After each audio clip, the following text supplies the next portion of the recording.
എല്ലാവർക്കും നമസ്കാരം. ഇന്ന് നമുക്ക് ഒരു പോർക്ക് പെപ്പർ റോസ്റ്റിൻ്റെ റെസിപ്പി ചെയ്താലോ? ഇത് പോർക്കിനോട് അധികം താല്പര്യമില്ലാത്തവർക്കും ഇഷ്ടപ്പെടും. കാരണം ഇതിൽ കൂടുതലും കുരുമുളകിൻ്റെയും പെരുംജീരകത്തിൻ്റെയും തേങ്ങ വറുത്തതിൻ്റെയും ഒക്കെ ടേസ്റ്റ് ആയിരിക്കും മുന്നിട്ട് നിൽക്കുക. അതിലേക്ക് ആവശ്യമായ സാധനങ്ങൾ: 2 കിലോ പോർക്ക് കഴുകി വൃത്തിയാക്കിയത്, ഒരു 4 വലിയ സവാള, ഇഞ്ചി വെളുത്തുള്ളി പച്ചമുളക്, തക്കാളി, ചിരകിയ തേങ്ങ. ഇൻഗ്രീഡിയൻസിൻ്റെ ലിസ്റ്റ് ഞാൻ ഡിസ്ക്രിപ്ഷൻ ബോക്സിൽ ഇട്ടിട്ടുണ്ട്. കുക്കറിലേക്ക് പോർക്ക് ചേർത്തതിന് ശേഷം ഇഞ്ചിയും വെളുത്തുള്ളിയും ചേർത്ത് കൊടുക്കാം. ഇഞ്ചിയും വെളുത്തുള്ളിയും പകുതി മാത്രം ചേർത്താൽ മതിയാകും.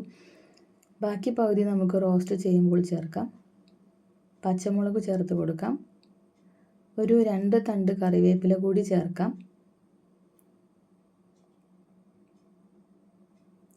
ആവശ്യമായ ഉപ്പ് കൂടി ചേർത്ത് കൊടുക്കാം. പിന്നെ ഒരു 1/2 ടീസ്പൂൺ മഞ്ഞൾപ്പൊടി കൂടി ചേർക്കാം. പിന്നെ കുറച്ച് വെളിച്ചെണ്ണ കൂടി ചേർത്തതിന് ശേഷം നന്നായി കൈകൊണ്ട് തിരുമ്മി യോജിപ്പിച്ച് കൊടുക്കാം. അതിനുശേഷം കുക്കർ അടുപ്പത്തേക്ക് വയ്ക്കാം. ഒരു 3 വിസിൽ മതിയാവും വേവാൻ. ആ സമയം കൊണ്ട് നമുക്ക് തേങ്ങ വറുത്തെടുക്കാം. പാൻ ചൂടായതിനു ശേഷം വെളിച്ചെണ്ണ ഒഴിച്ച് തേങ്ങ ചേർത്ത് കൊടുക്കാം. ഞാനൊരു തേങ്ങയുടെ ഒരു 1/4 ഭാഗത്തോളം എടുത്തിട്ടുണ്ട്. തേങ്ങ നന്നായി വറന്ന് വന്നതിന് ശേഷം അതിലേക്ക് പെരുംജീരകം 1 ടേബിൾ സ്പൂൺ ചേർത്ത് കൊടുക്കാം. ഫ്ലെയിം ഓഫ് ചെയ്തിട്ട് വേണം പെരുംജീരകം ചേർക്കാൻ. അതിനുശേഷം അത് വാങ്ങി വയ്ക്കാം.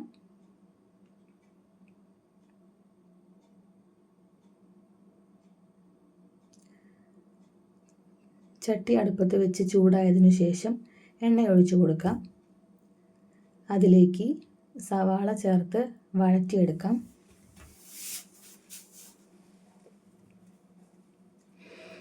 സവാള ചെറുതായിട്ടൊന്ന് വഴന്നു വരുമ്പോൾ അതിലേക്ക് ഇഞ്ചിയും വെളുത്തുള്ളിയും പച്ചമുളകും ചേർത്ത് ഒന്ന് വഴറ്റിയെടുക്കാം.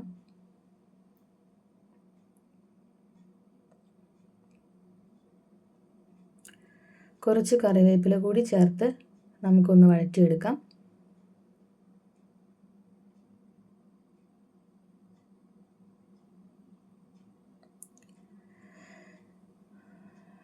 പിന്നെ തക്കാളി ഒരു 3 എടുത്തിട്ടുണ്ട്. അതിൻ്റെ പകുതി മാത്രം ഇപ്പോൾ ചേർത്താൽ മതി. അതുകൂടി വഴറ്റിയെടുക്കാം. അതിലേക്ക് ഒരു 1/2 ടീസ്പൂൺ മഞ്ഞൾപ്പൊടി, 1 ടീസ്പൂൺ മല്ലിപ്പൊടി, 1 ടീസ്പൂൺ മുളക് പൊടി എന്നിവ ചേർത്ത് നന്നായി വഴറ്റിയെടുക്കാം. വറ്റൽമുളകിൻ്റെ 1 ടീസ്പൂൺ കൂടി പൊടിച്ചത് ഞാൻ ചേർത്തിട്ടുണ്ട്. അതിലേക്ക് പോർക്ക് വേവിക്കാൻ വെച്ച ആ നെയ്യ് കൂടി 2 തവി ചേർത്തിട്ടുണ്ട്. നന്നായി വഴറ്റിയതിന് ശേഷം അതിലേക്ക് പകുതി ഭാഗത്തോളം കുരുമുളക് പൊടി ചേർത്ത് കൊടുക്കാം. മസാലപ്പൊടി 1 ടീസ്പൂൺ ചേർത്ത് കൊടുക്കാം. അത് നന്നായി പച്ചമണം മാറി വരുന്നതിന് ശേഷം വേവിച്ച് വെച്ച പോർക്ക് നമുക്ക് ചേർത്ത് നന്നായി ഇളക്കി യോജിപ്പിക്കാം. പോർക്കിലെ വെള്ളം നന്നായിട്ട് വറ്റി വരുന്നത് വരെ നമുക്കതൊന്ന് വേവിച്ചെടുക്കാം. അതിനുശേഷം വെള്ളം വറ്റിയതിനു ശേഷം അതിലേക്ക് വറുത്ത് വെച്ച തേങ്ങ ചേർത്ത് കൊടുക്കാം. ബാക്കി വന്ന കുരുമുളക് പൊടി കൂടി ചേർത്ത് കൊടുക്കാം. എന്നിട്ട് നന്നായി യോജിപ്പിക്കാം. അതിലേക്ക് ബാക്കി പകുതി മാറ്റി വെച്ച തക്കാളി കൂടി ചേർത്ത് നന്നായി ഇളക്കി യോജിപ്പിക്കാം.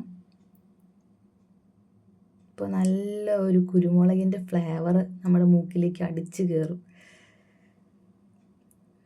നന്നായി വെള്ളം വറ്റിയതിന് ശേഷം നമുക്കിത് വാങ്ങി വയ്ക്കാം. ഇതെല്ലാവരും മസ്റ്റായിട്ട് ട്രൈ ചെയ്ത് നോക്കണം. അത്രയ്ക്ക് ടേസ്റ്റാണ്. പെരുംജീരകത്തിൻ്റെയും തേങ്ങ വറുത്തതിൻ്റെയും കുരുമുളകിൻ്റെ ഫ്ലേവർ ഒരു രക്ഷയില്ല. എല്ലാവരും ഒന്ന് ട്രൈ ചെയ്ത് നോക്കണേ. ഇതിൻ്റെ കമൻറ്റ്സ് ഒന്ന് എനിക്ക് കമൻറ്റ് ബോക്സിൽ ഇട്ടേക്കണേ, എങ്ങനെയുണ്ട് ഇതിൻ്റെ ഫീഡ്ബാക്ക് എന്നുള്ളത്. അപ്പോൾ ഓക്കെ, താങ്ക്സ് ഫോർ വാച്ചിങ്.